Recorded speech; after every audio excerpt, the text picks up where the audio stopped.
Good morning, Brian. My name is Brian Johnson. I'm just introducing you to a short condensed version of Lesson 1, the use of brijons world spreadsheet and what ifs, and just a quick rough over guide, as the first one was too big to be used on YouTube, and so I made a download for you through RapidShare.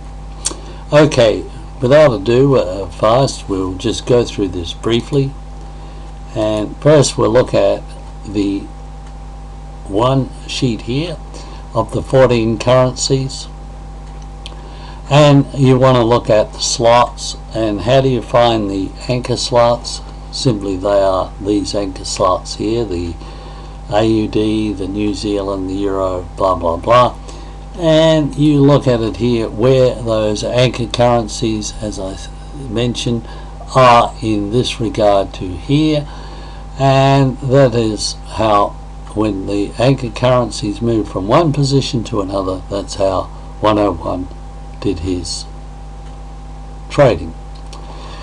We move on to the main. Okay, here's something very interesting. A H1 update is needed, so quickly we can see that this here is moving.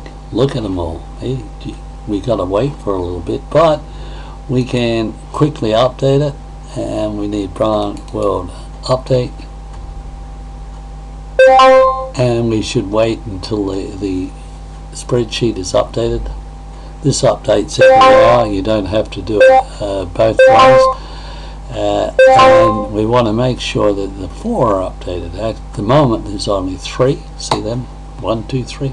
Okay, we'll just retry it and have a look.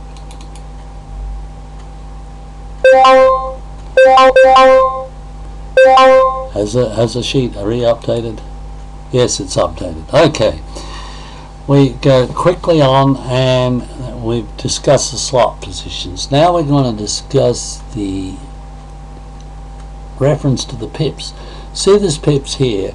It sort of reaches. This is the number of pips away from Friday's close, and it can be used for a 0 point, or let's look at it now.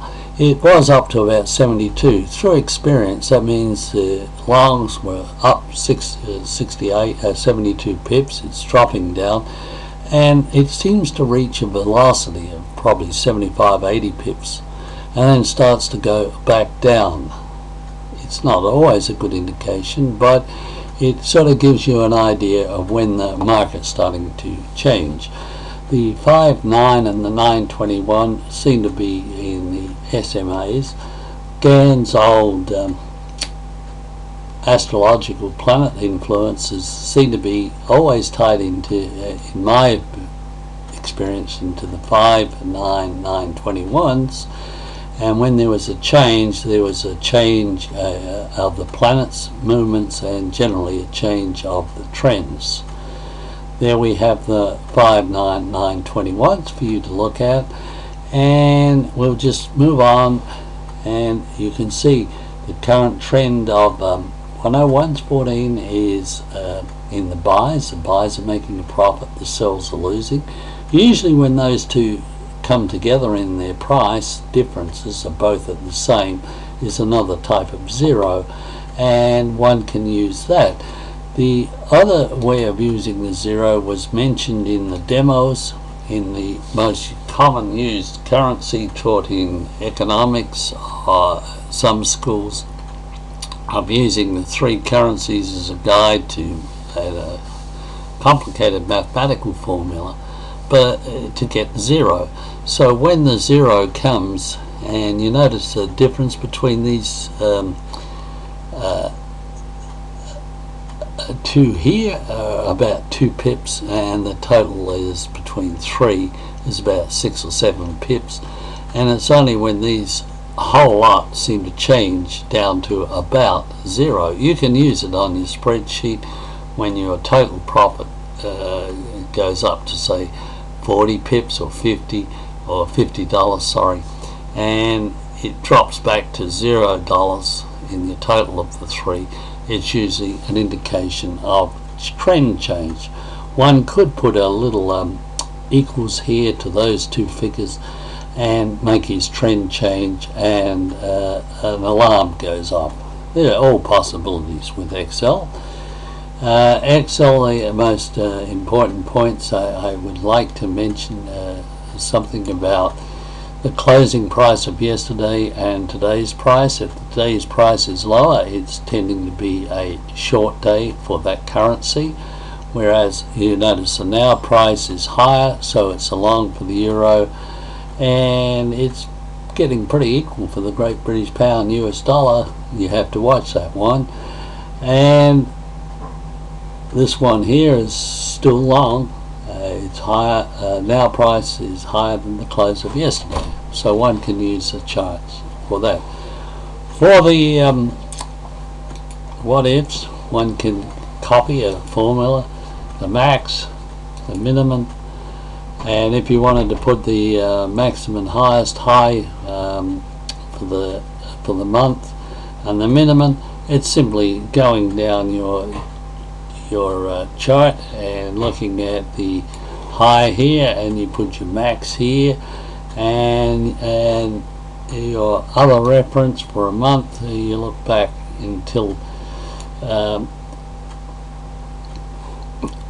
April and the same date, and then wherever it is, and you do it there, and vice versa for the low. So you have your minimum and maximum as a formula here. I won't do it. You can put it straight onto your page or just reference back to that cell, as some of them are done from here. So you can apply your what ifs for many things, and you can use the different hedges and look at them here. You can apply your own formulas, and in demo you can see you can apply lots of different indicators. We have the Williams here, and we have of course the EMAs. There are thousands of what ifs you can apply yourself, looking at the whole spreadsheet in a different way. You have simply by cutting out your calculations, you can freeze it. So in other words, we do that in the first upload is manual.